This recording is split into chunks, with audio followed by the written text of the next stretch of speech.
Hello ನಮಸ್ಕಾರ ಎಲ್ಲರಿಗೂ ಕಲಾ ಮಾಹಿತಿ ಯೂಟ್ಯೂಬ್ ಚಾನಲ್ಗೆ ನಿಮಗೆಲ್ಲರಿಗೂ ಪ್ರೀತಿಯ ಸುಸ್ವಾಗತ. ಇವತ್ತಿನ ಈ ಸಂಚಿಕೆಯಲ್ಲಿ ನಾವು ವಿಜಯನಗರ ಸಾಮ್ರಾಜ್ಯದ ಕೆಲವು ಇಂಪಾರ್ಟೆಂಟ್ ಆದಂತಹ ಪ್ರಶ್ನೆ ಮತ್ತು ಅದಕ್ಕೆ ಉತ್ತರ ಮತ್ತು ವಿವರಣೆಯನ್ನು ನೋಡ್ತಾ ಹೋಗೋಣ. ಈ ಪ್ರಶ್ನೆಗಳು ಹಿಂದೆ ನಡೆದಂತಹ ಇದೇ ವರ್ಷದಲ್ಲಿ SSC ಆಗಿರ್ಬೋದು, ಎಲ್ಲ state public service commissions exam ಆಗಿರ್ಬೋದು, UPSC ಎಕ್ಸಾಮ್, KE ಎಕ್ಸಾಮ್ ಅಲ್ಲಿ ಕೇಳಿದಂತಹ ಪ್ರಶ್ನೆಗಳನ್ನು ನಾವು ತಗೊಂಡು ಬಂದಿದ್ದೀವಿ.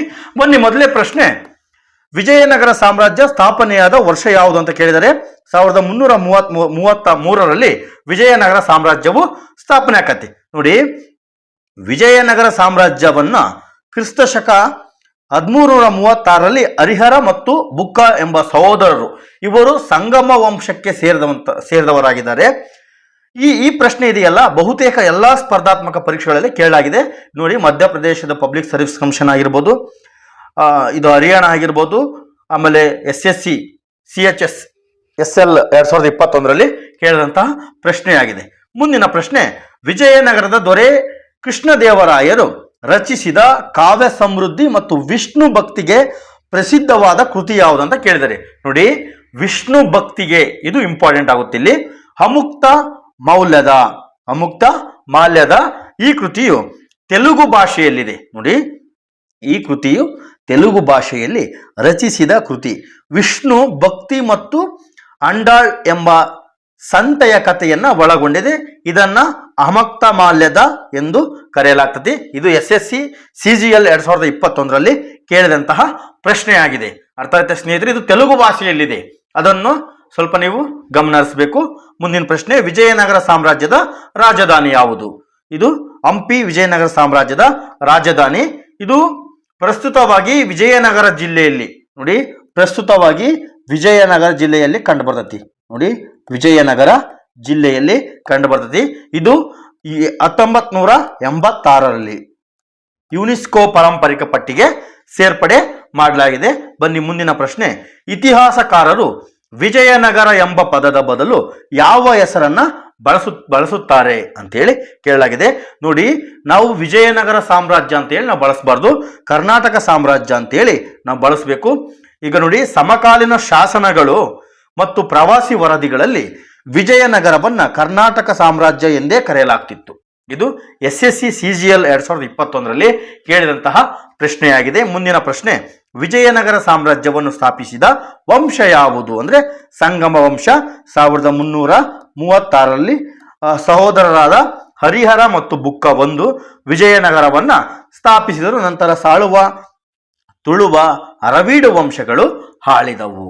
ಇದು ನಿಮಗೆ ಅರ್ಥ ಆಯ್ತು ಅನ್ಕೊಂತೀನಿ. ಮುಂದಿನ ಪ್ರಶ್ನೆ, ವಿಜಯನಗರದ ಸಾಂಪ್ರದಾಯಿಕ ವಿವರಣೆಗಳಲ್ಲಿ ನರಪತಿ ಅಥವಾ ಮಾನವರ ಪ್ರಭು ಎಂದು ಯಾರನ್ನ ಕರೆಯಲಾಗ್ತಿತ್ತು? ಪ್ರಶ್ನೆ ಸ್ವಲ್ಪ ಸರಿಯಾಗಿ ಅರ್ಥ ಮಾಡ್ಕೊಳ್ರಿ ಸ್ನೇಹಿತರೆ. ಅವರು ಸಾಂಪ್ರದಾಯಿಕವಾಗಿ ನರಪತಿ ಅಥವಾ ಮಾನವರ ಪ್ರಭು ಎಂದು ಯಾರನ್ನ ಕರೆಯಲಾಗ್ತದೆ ಅಂದ್ರೆ ರಾಯರುಗಳನ್ನ ಇವರು ಮಾನವರ ಪ್ರಭು ಅಥವಾ ನರಪತಿ ಎಂದು ಕರೆಯಲಾಗ್ತಿದ್ರು. ಅವತ್ ಸಾಂಪ್ರದಾಯಿಕವಾಗಿ ಅವತ್ತಲ್ಲಿ ಪುರುಷರ ಒಡೆಯ ಅಂತೇಳಿ ಕರೆಯಲಾಗ್ತಿತ್ತು. ವಿಜಯನಗರ ಸಾಮ್ರಾಜ್ಯದ ಮೊದಲ ದೊರೆ ಯಾರು ಅಂತ ಕೇಳಿದ್ದಾರೆ. ನೋಡಿ, ಮೊದಲ ದೊರೆ ಯಾರು ಅಂತ ಕೇಳಿದರೆ ಹರಿಹರ ಒಂದು. ನೋಡಿ, ಹರಿಹರ ಒಂದು ಮತ್ತು ಬುಕ್ಕರು ಇವರು ಸಹೋದರರು. ಆದರೆ ಪ್ರಥಮ ದೊರೆ ಅಂತೇಳಿ ನಾವು ಹರಿಹರ ಒಂದು ಇವರನ್ನ ಗುರುತಿಸಲಾಗ್ತದೆ. ಇದು SSC CGL ಅಲ್ಲಿ ಕೇಳಿದಂತಹ ಪ್ರಶ್ನೆಯಾಗಿದೆ. ಬುಕ್ಕ ಒಂದು ಪ್ರಾಚೀನ ಭಾರತದ ಯಾವ ವಂಶದ ಸ್ಥಾಪಕ ಅಂತ ಕೇಳಿದ್ದಾರೆ. ನೋಡಿ, ಬುಕ್ಕ, ನೋಡಿ, ಹರಿಹರ ಮತ್ತು ಬುಕ್ಕರಾಯ, ಅಕ್ಕ ಅಥವಾ ಬುಕ್ಕ, ಇವರು ಏನು ಸಹೋದರರಿದ್ರು, ಇವರು ಸಂಗಮ ವಂಶವನ್ನ ಸ್ಥಾಪನೆ ಮಾಡಿ ವಿಜಯನಗರ ಸಾಮ್ರಾಜ್ಯಕ್ಕೆ ಅಥವಾ ಕರ್ನಾಟಕ ಸಾಮ್ರಾಜ್ಯಕ್ಕೆ ಇವರು ಅಡಿಪಾಯವನ್ನ ಹಾಕ್ತಾರೆ. ಇದು ಕೂಡ RRB NTPS ತಾಳಿಕೋಟೆ ಕದನದಲ್ಲಿ ವಿಜಯನಗರ ಸಾಮ್ರಾಜ್ಯವನ್ನ ಸೋಲಿಸಿದ ಸುಲ್ತಾನರ ಒಕ್ಕೂಟ ಯಾವುದು ಅಂತ ಕೇಳಿದ್ದಾರೆ. ನೋಡಿ ಸ್ನೇಹಿತರೆ, 1565ರಲ್ಲಿ ಏನು ತಾಳಿಕೋಟೆ ಕದನ ನಡೀತೋ ಅಲ್ಲಿ ದಕ್ಷಿಣದ ಸುಲ್ತಾನರು ಅಥವಾ ಡಕ್ಕನ್ ಸುಲ್ತಾನರ ಗುಂಪು ತಾಳಿಕೋಟೆ ಕದನದಲ್ಲಿ ವಿಜಯನಗರ ಸಾಮ್ರಾಜ್ಯವನ್ನ ಸೋಲಿಸ್ತಾರೆ. ನೋಡ್ತಾ ಹೋಗೋಣ ವಿವರಣೆ. 1565ರ ತಾಳಿಕೋಟೆ ಕದನದಲ್ಲಿ ಬಿಜಾಪುರ, ಅಹಮದ್ನಗರ, ಗೋಲ್ಕೊಂಡ ಮತ್ತು ಬೀದರ್ ಸುಲ್ತಾನರು ಒಟ್ಟಾಗಿ ವಿಜಯನಗರವನ್ನ ಸೋಲಿಸ್ತಾರೆ. ಇದು SSCಯಲ್ಲಿ ಕೇಳಲಾಗಿದಂತಹ ಪ್ರಶ್ನೆಯಾಗಿದೆ. ಪ್ರಸಿದ್ಧ ತೆಲುಗು ಕವಿ ಶ್ರೀನಾಥರು ಯಾರ ಆಸ್ಥಾನದಲ್ಲಿದ್ರು ಅಂತ ಕೇಳಲಾಗಿದೆ. ಶ್ರೀನಾಥ ಕವಿ ಶ್ರೀನಾಥ ಯಾರ ಆಸ್ಥಾನದಲ್ಲಿದ್ರು ಅಂದ್ರೆ ಎರಡನೇ ದೇವರಾಯರ ಆಸ್ಥಾನದಲ್ಲಿ ಇವರು ಇದ್ರು. ಶ್ರೀನಾಥ ತೆಲುಗು ಕವಿ ಮತ್ತು ಪ್ರಬಂಧ ಸಾಹಿತ್ಯದ ಪ್ರಮುಖರು. ಅವರು ದೇವರಾಯ ಎರಡನೇ ದೇವರಾಯ ಆಸ್ಥಾನದಲ್ಲಿ ಅಲಂಕರಿಸಿದ್ರಂತ.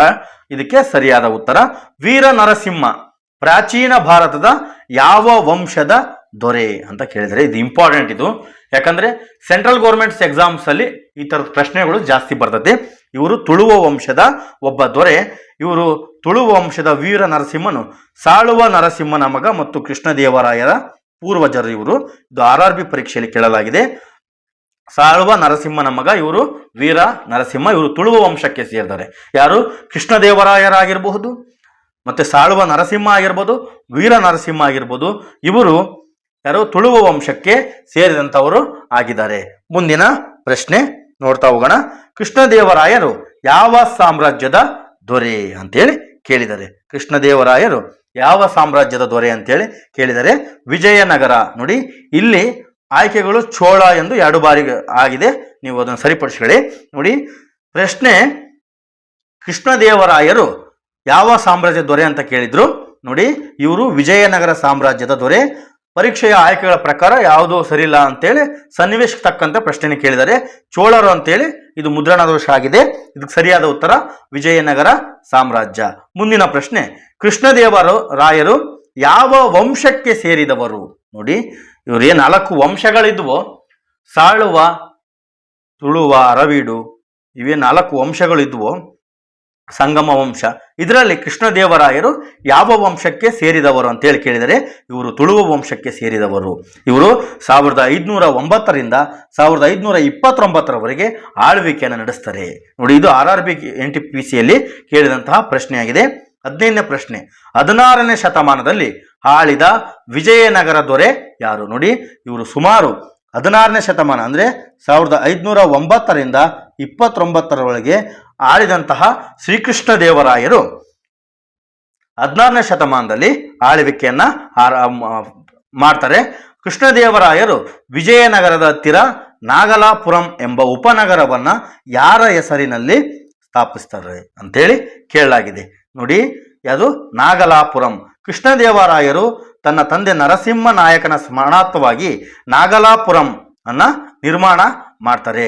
1520ರಲ್ಲಿ ಬಿಜಾಪುರದ ಸುಲ್ತಾನನನ್ನು ಸೋಲಿಸಿದ ವಿಜಯನಗರ ದೊರೆ ಯಾರು. ನೋಡಿ ಕೃಷ್ಣದೇವರಾಯರು 1520ರಲ್ಲಿ ನೋಡಿ ಇದೇ ರಾಯಚೂರು ಕದನ ಅಂತೇಳಿ ಕರೀತಾರೆ. 1520ರಲ್ಲಿ ಇವರೇನು ಕೃಷ್ಣದೇವರಾಯರು ಬಿಜಾಪುರದ ಆದಿಲ್ ಶಾನನ್ನ ಇವರು ಸೋಲಿಸ್ತಾರೆ. ಇದು SSC 2021ರಲ್ಲಿ ಕೇಳಿದಂತಹ ಪ್ರಶ್ನೆ. ಮುಂದಿನ ಪ್ರಶ್ನೆ ವಿಜಯನಗರ ಸಾಮ್ರಾಜ್ಯದಲ್ಲಿ ಕೋಟೆಯೊಳಗೆ ಕೃಷಿ ಪ್ರದೇಶಗಳನ್ನು ಸೇರಿಸಲು ಮುಖ್ಯ ಕಾರಣವೇನು ಅಂದ್ರೆ ಕೃಷಿ ಪ್ರದೇಶವನ್ನ ಇವರು ರಕ್ಷಣೆ ಮಾಡೋದು. ನೋಡಿ ಮುತ್ತಿಗೆ ಸಮಯದಲ್ಲಿ ಆಹಾರದ ಕೊರತೆ ತಪ್ಪಿಸಲು ಮತ್ತು ಕೃಷಿಯನ್ನ ಸಂರಕ್ಷಿತವಾಗಿಡಲು ಕೋಟೆಯೊಳಗೆ ವ್ಯವಸಾಯದ ತೋಟಗಳನ್ನ ನಿರ್ಮಿಸಲಾಗಿತ್ತು ಅಂತ 2025ರಲ್ಲಿ ಕೇಳಿದಂತಹ ಪ್ರಶ್ನೆ ಇದೆ. ನೋಡಿ ಮುತ್ತಿಗೆಯ ಸಮಯದಲ್ಲಿ ಆಹಾರದ ಕೊರತೆ ಆಗ್ಬಾರ್ದು ಅಂತೇಳಿ ಅವರು ಕೋಟೆ ಒಳಗೆ ಕೂಡ ಒಂದು ವ್ಯವಸಾಯ ತೋಟವನ್ನ ನಿರ್ಮಾಣ ಮಾಡಿದ್ರು.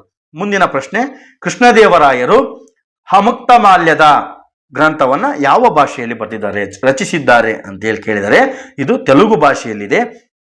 ಕೃಷ್ಣದೇವರಾಯರು ತೆಲುಗು ಭಾಷೆಯನ್ನ ಬಹುವಾಗಿ ಪ್ರೋತ್ಸಾಹಿಸಿದರು ಮತ್ತು ಸ್ವತಃ ತೆಲುಗಿನಲ್ಲೇ ಆಮುಕ್ತ ಮೌಲ್ಯದ ಅಂತೇಳಿ ರಚನೆ ಮಾಡ್ತಾರೆ. ಇದು 2019ರಲ್ಲಿ ಕೇಳಿದಂತಹ ಪ್ರಶ್ನೆ.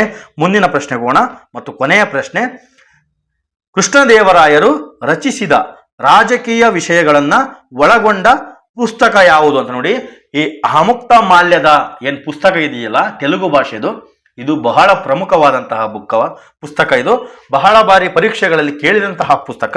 ಹಾಗಾಗಿ ನೀವು ಇದನ್ನ ನೆನಪಿಡ್ಬೇಕಾಗುತ್ತೆ.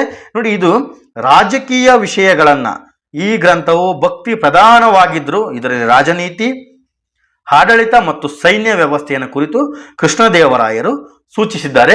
ಮುಂದಿನ ಸಂಚಿಕೆಯಲ್ಲಿ ಇನ್ನೂ 20 ಪ್ರಶ್ನೆಗಳು ಬಾಕಿ ಇವೆ, ಅವನ್ನ ನೋಡ್ತಾ ಹೋಗೋಣ. ಎಲ್ಲರಿಗೂ ಧನ್ಯವಾದಗಳು. ನಮಸ್ಕಾರ.